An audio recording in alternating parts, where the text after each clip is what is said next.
A few months ago, a woman that knows my father came to me and asked me if I knew anything about the chemicals they cause seizures, because she's just started having seizures out of the blue. And lots of people tell us about cancer, rashes, coughing, upper respiratory infections. This part of the county has the highest rates of cancer. And at one point, we were told the highest rates of asthma. Eboni Cochran is married with 3 children. She lives on Louisville's west side. The reason that we chose this neighborhood is because of, actually, my grandparents were the first family. My grandparents and their children are the first family to move in the house in the 50s. I just love this house. It's very familiar, and I really like the neighborhood. The home and neighborhood Eboni Cochran loves is in Rubbertown, a chemical manufacturing district. These circles are landfills, that there are landfills in that area, one that's been designated as a Superfund site. When we first purchased this house, I actually did not know, and I'm telling you the truth, I did not know that there were chemical plants right around the corner. I didn't. I was actually disappointed in myself. I should have known this. Eboni is also a leader of REACT, a nationwide effort to hold companies accountable for the effects of toxic emissions in communities. I've been concerned about the community. So much asthma. No fruit trees will grow down here in the West End. My name is Reverend Fred R. Withers.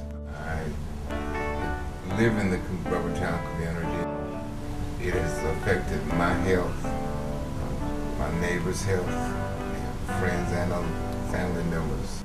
I brought these photographs of how Rubbertown is affecting our communities by way of chemicals that are transported on the rails. This top picture shows a young man named Michael. I actually met him the day that I shot this. I was going around trying to take different shots of how the rail cars were parked so closely to residential areas. And I asked him, did you know that that's a 1,3-butadiene tank? And he said no. And I said, did you know that it's a carcinogen? And he said no. I said, did you know that it's an explosive hazard? He said no. And I said, has anyone ever come to you and told you about how dangerous it is to live near these rail cars? And he said no. Unlike many American homeowners, Rubbertown residents find it difficult to see their homes as a step forward in their future and their children's. They can't get out. They don't have the money just to walk out and leave the house and go buy a house someplace else. They're stuck in those communities. REACT is fighting the effects of decisions that arguably shouldn't have been made in the first place.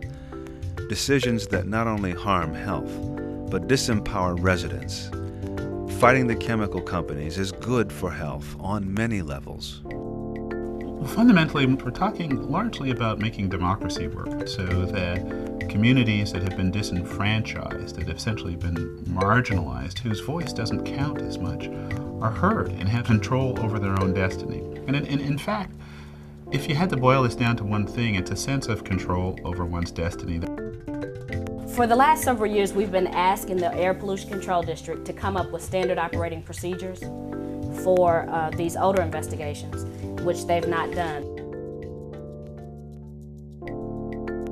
We believe the community has a right to know what they're smelling, if it's toxic, and what's going to happen to resolve the problem. Sometimes when I get discouraged or I'm like, oh, I hate this, I don't want to do it, I'm just going to tell somebody else to do it. What I do is think back to when Black people in America or Africans in America were enslaved. And to me, it's almost the same thing with these chemical plants. We can't give up, even though some people feel helpless and don't feel the ability to help. Those of us who know that this fight must continue the fight. We're not really fighting for ourselves because, like I said, some of us are already sick in this neighborhood. The people we're fighting for are the children.